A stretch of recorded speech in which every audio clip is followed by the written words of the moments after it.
Shalom Berajá. Vamos a continuar con el ciclo de lectura y estudio de la Torá en nuestro año 5783 con la Parashá Trumá. Y dice así: וידבר השם אל משה לאמור, דבר אל בני ישראל ויקחו לי תרומה מת כל איש אשר ידבנו לבוא אל תרומתי בסועה תרומה אשר תיקחו ואיתם צחם בחץ ובחושה ותאכל וארגמם בתורה שאני ושחצים ברוק כלים יד מים ברות תחשים בצל שיטין שמן למאור והשראה בצמין לשמן המשקל כתורך הצמין ואפני שוחם ואפני מלואים לאפוא ולחושן. Y habló Hashem a Moshe diciendo: habla a los hijos de Israel y tomen para mí una porción de cada hombre motivado por su corazón.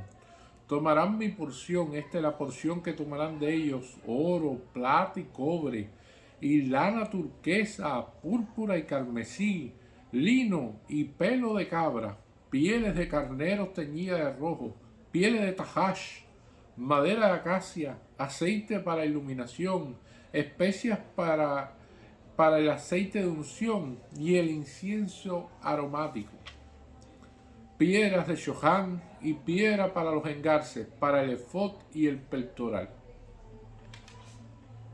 Esto es una perashá muy interesante. Los sabios empiezan hablando con respecto al orden cronológico en que suceden las cosas en la Torá, y precisamente hay un malloque con respecto a la posición en que se encuentra la perashá Shavua de esta semana, porque sucedió de cuando Hashem subió, y hemos visto la parashá Yitro, y donde se dieron los 10 mandamientos, y la parashá Mishpatim, que da una continuación, Be'ela Mishpatim, y estos son las leyes, o sea que va a continuación de los 10 mandamientos. Y hemos visto que cuando se entregó todas estas cuestiones, que bajó Moshe con estas tablas de la ley, ocurre el pecado del becerro de oro. Pero esta perashá no habla del becerro de oro, viene después, en otra perashá. Y entonces la cuestión es de que el pueblo de Israel, como Hashem lo ama tanto, y así lo estiman algunos comentarios de los rabinos, primero da la solución y después habla del problema. Primero nos da la solución de la construcción del Mishkan, necesario a partir de que ocurrió un pecado del becerro de oro, porque ya el Forno nos habla de que como el pueblo de Israel tuvo esa revelación tan grande en el monte Sinaí, que dijo Naseh Benishma, cada uno tuvo el poder de tener profecía, y si cada uno se volvió profeta y su nivel espiritual ascendió tanto, no era necesario construir un Mishkan en ese momento. ¿Cuándo fue necesario construir un Mishkan? Cuando el pueblo de Israel comete el pecado del becerro de oro. Entonces se hace necesario de que exista un lugar de la centralización de la Shejinah, porque si no, en la etapa anterior, ante el pecado del becerro de oro, cada yudí tenía Shejinah para sí.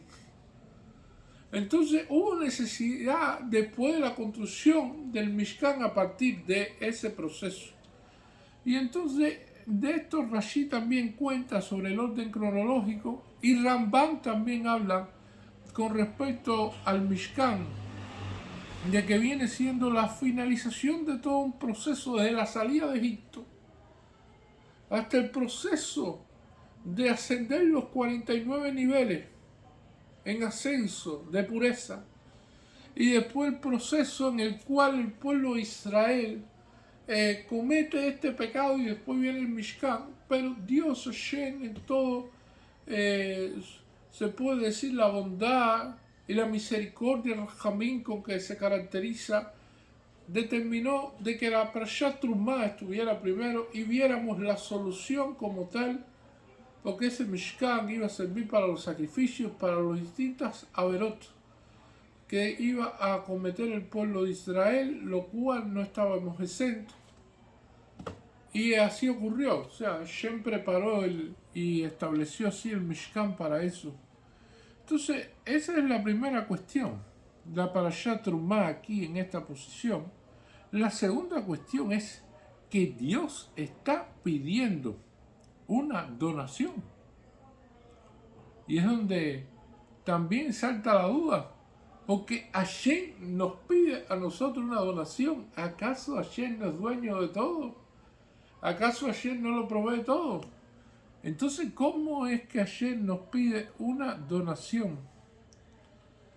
Y que cada hombre que hable a los hijos de Israel y tomen para mí una porción de cada hombre motivado por su corazón. O sea, por la cuestión de que el corazón del hombre lo motive a dar, a desprenderse de las cuestiones que el propio Hashem le ha dado.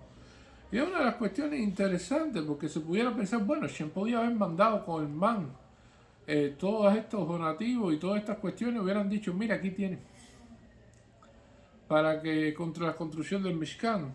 O hubiera en ese momento, cuando ocurrió el proceso del Yansuf, pudiera haber dicho, bueno, ahora que ustedes han visto los despojos de los carruajes de guerras egipcios que estaban llenos de joyas incrustadas y que éstas llegaron ahí a la orilla, bueno, de eso que ustedes recojan, el 50% va para el Mishkan, el otro 50% es para ustedes, por ejemplo. Y esto es una de las cuestiones interesantes, porque la pregunta que hacen los rabinos inclusive es más profunda y dicen, ¿es cómodo pedir una sedaká para una persona? O sea, eso es cómodo. Una persona que está pidiendo sedaká se siente en una posición de comodidad. Y eso es una cuestión bastante compleja, porque evidentemente como Hashem creó el mundo, la sedaká es un elemento necesario. Es un elemento de justicia, pero también es un elemento de equilibrio de la sociedad.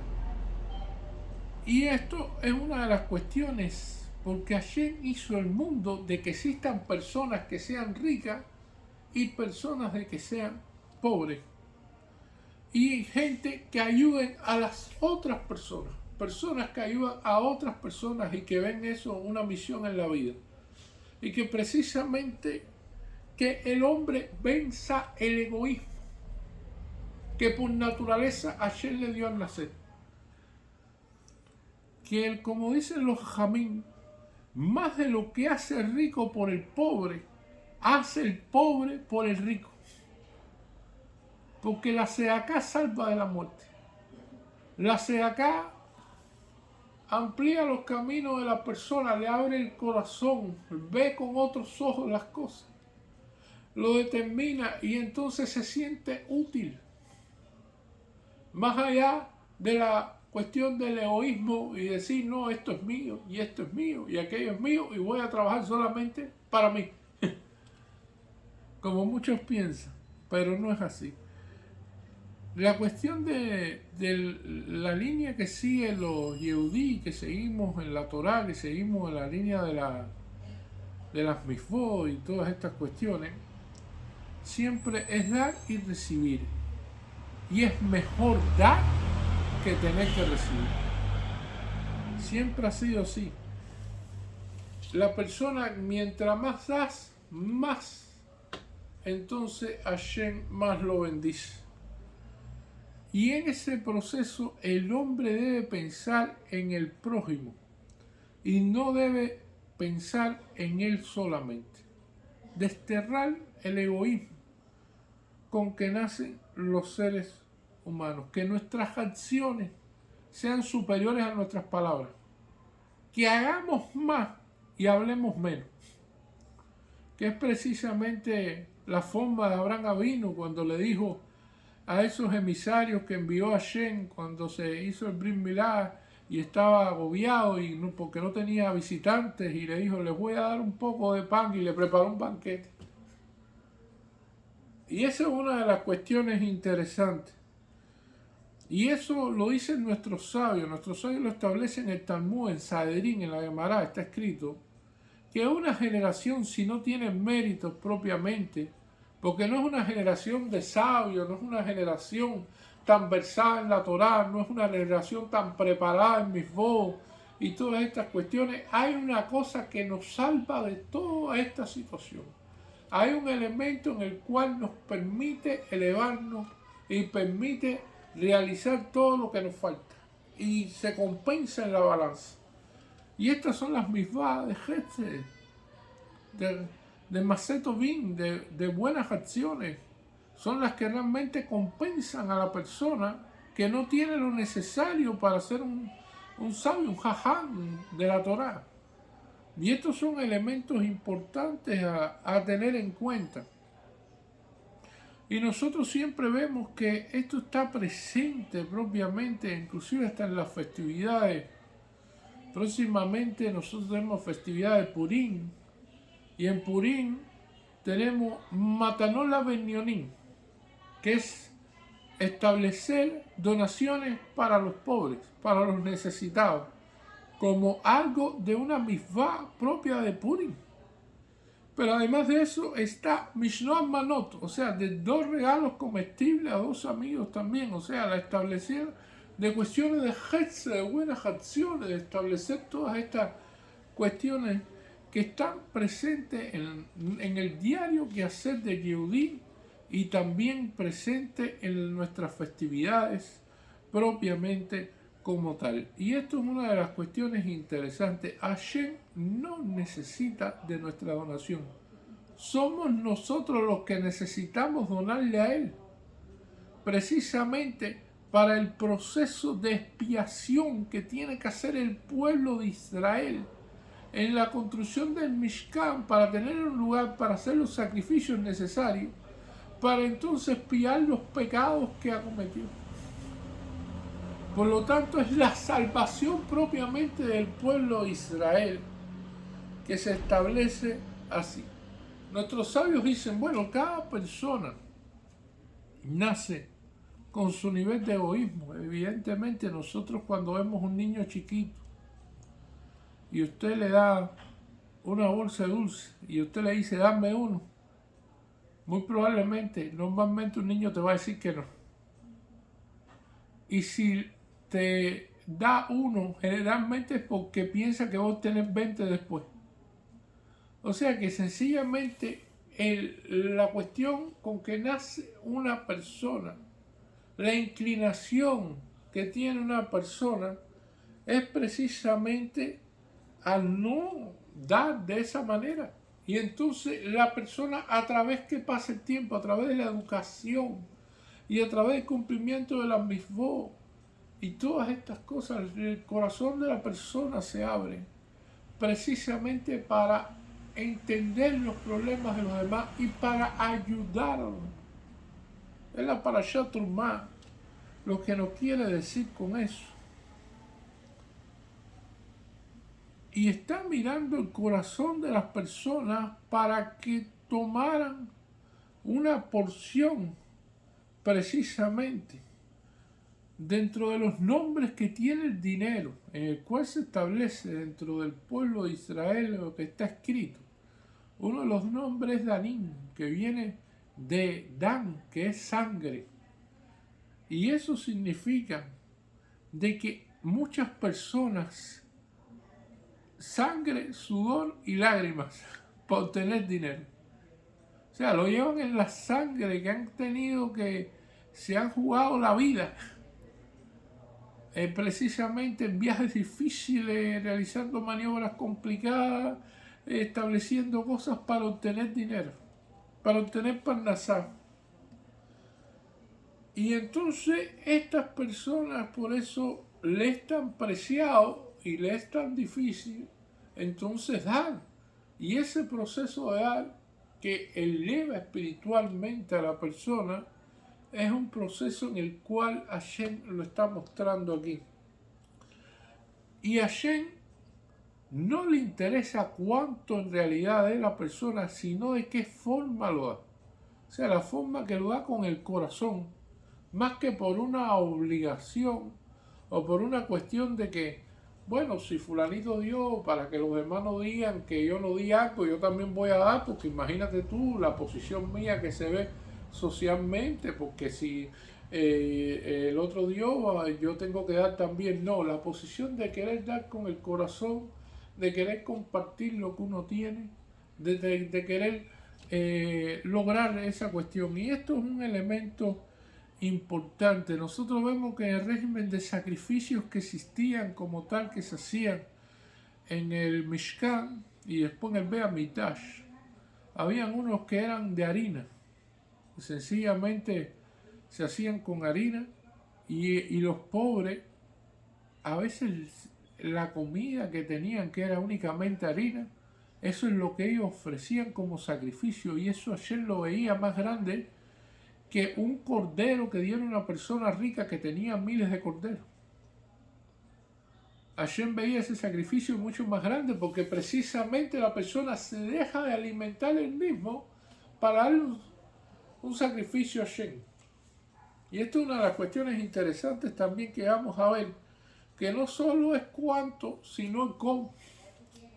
O sea, y esto es una de las cuestiones también que lo dice en la Gemara, en el Tratado Eruf, el Masaje Eruf 76, que dice que en el mundo hay dos cosas: Hesed Bemet, o sea, bondad y verdad. Y cuando una persona practica actos de bondad, cuando una persona sigue estas misvot, cuando una persona cumple con Hashem y hace todas estas cosas de corazón, bueno, la tefilá de esa persona es escuchada. La tefilá, cada cuestión que reza esa persona es escuchada y es llevada a otro nivel. Porque precisamente Trumá es levantar, significa levantar de ahí. Y es una de las cuestiones interesantes. ¿Qué estamos levantando? Estamos levantando una cuestión material a una elevación espiritual. ¿Por qué? Porque usted se está elevando espiritualmente cuando se deshace de algo material. Y esto es una de las cuestiones importantes de la vida, sobre todo cuando se dan donaciones específicas para que otro yudí pueda cumplir con una mitzvah y que pueda realizar esta mitzvah y que pueda elevarse él también al producto de esa mitzvah. Entonces usted está elevando eso y está viendo que usted está trayendo Hesed al mundo. Y cuando Hashem ve eso, evidentemente será bendecido en todo lo que usted haga. Y es una de las cuestiones interesantes, porque es muy difícil con lo que ocurre hoy en día en la humanidad, porque aunque los psiquiatras no lo quieran reconocer y aunque los psicólogos tampoco, la adicción número uno de las personas que estamos viendo en este mundo es el dinero. Hay personas en este mundo que dicen, no, por mi sangre solo pasa dinero. Y yo no veo personas, yo solamente veo dinero. Fulanito tiene tanto dinero, el otro tiene tanto dinero, el otro es dueño de esto, el otro es dueño de aquello, el otro es... Y entonces la gente piensa en los demás de acuerdo a cuánto los demás tienen. Entonces, teniendo en cuenta ese tipo de pensamiento, hemos conocido personas, por ejemplo, que tienen esa forma de que viven metidos en la bolsa de valores, llenos de computadoras el día entero mirando diagramas y que sencillamente no pueden almorzar ningún día de su vida aunque son multimillonarios. Porque tienen que estar mirando, porque si bajan la cabeza al plato en un almuerzo y dejan de mirar la computadora, puede ser un negocio que pierdan en ese momento de millones de dólares. Por lo tanto, no tienen la tranquilidad de poder almorzar tranquilamente. Y eso es una cuestión real de que existe hoy en el mundo personas que tienen varios trabajos, sencillamente no porque sea lo necesario para vivir, sino porque quieren tener lo último que trajo materialmente al mundo, las últimas marcas.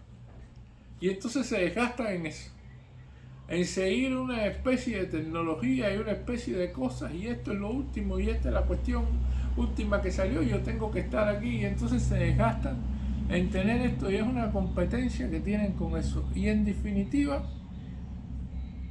todo es una cuestión del punto de vista de egoísmo, una cuestión de adicción al dinero, una cuestión de adicción a las cuestiones materiales. Y realmente es un proceso bastante negativo que quita a la persona de este mundo, lo enajena, lo quita completamente, la persona sale de este mundo, se pierde lo que es vivir en familia, se pelea con la familia, se pelea por esto, se pelea por aquello, y entonces constantemente pensando en eso. Y esto es una cuestión interesante. Ya cuando la persona ve de que tiene que dar y que también tiene que recibir, y todo este proceso, cuando la persona se desprende de esas cosas, que se da cuenta que todo es de Hashem, entonces ya esa manera de pensar que ha inducido la sociedad, sobre todo los goyín en tantos años, esa forma de pensar desaparece. Y entonces ya el Yehudí se conforma. ¿Y quién es rico? Aquella persona que es feliz con lo que tiene. Esa es una persona que se puede considerar rica. Y entonces, Hashem nos pide aquí, y aquí empieza con materiales muy interesantes. Los materiales empieza por oro, después va plata, cobre, lana turquesa y púrpura y carmesí, lino y pelo de cabra, pieles de carnero teñidas de rojo, pieles de tajash, o sea, va pasando de metales preciosos como oro, plata y cobre, para entonces después hablar de pieles, después habla de aceite, de especias, de incienso aromático, y después aparecen piedras de shohan y piedras para los engarces. Y estas piedras son piedras preciosas. Quien conozca las piedras de shohan se va a dar cuenta que son piedras raras, complicadas de tener, y que son piedras que valen mucho dinero. Ahora, la cuestión es que se preguntan los sabios, dentro de todos estos materiales, ¿por qué las piedras de shohan no están primero? ¿Por qué no aparecen estas piedras primero? Y deberían decir, y esta porción que tomarán de ellos serán piedras de shohan y piedra para engarce, y entonces oro, plata y cobre, porque evidentemente un diamante, un brillante, una piedra preciosa puede costar millones de dólares y vale mucho más que el oro. Una pequeña piedra preciosa. Y entonces vemos aquí que empieza con oro, plata y cobre, y lo último que menciona son las piedras. Y esa es la pregunta que hacen nuestros sabios. La cuestión que nosotros vamos a ver precisamente es que el pueblo de Israel, cuando salió de Egipto, no tenía piedras de shohan ni piedras de engarce. O sea, ese tipo de material precioso, esas piedras preciosas no salieron de Egipto. Esas piedras no las tenía el pueblo de Israel. Entonces la pregunta es, ¿cómo lo obtuvo el pueblo de Israel? Entonces nuestros sabios dicen que a partir de que caía el maná del cielo, venían esas piedras también con el maná. Se separaba el maná y estaban esas piedras allí. Por lo tanto, fue el material que con menos esfuerzo se tuvo que hacer para obtenerlo. Y como fue el material que menos esfuerzo se tuvo que hacer, aunque tuviera tanto valor, por lo tanto está colocado al final de la donación.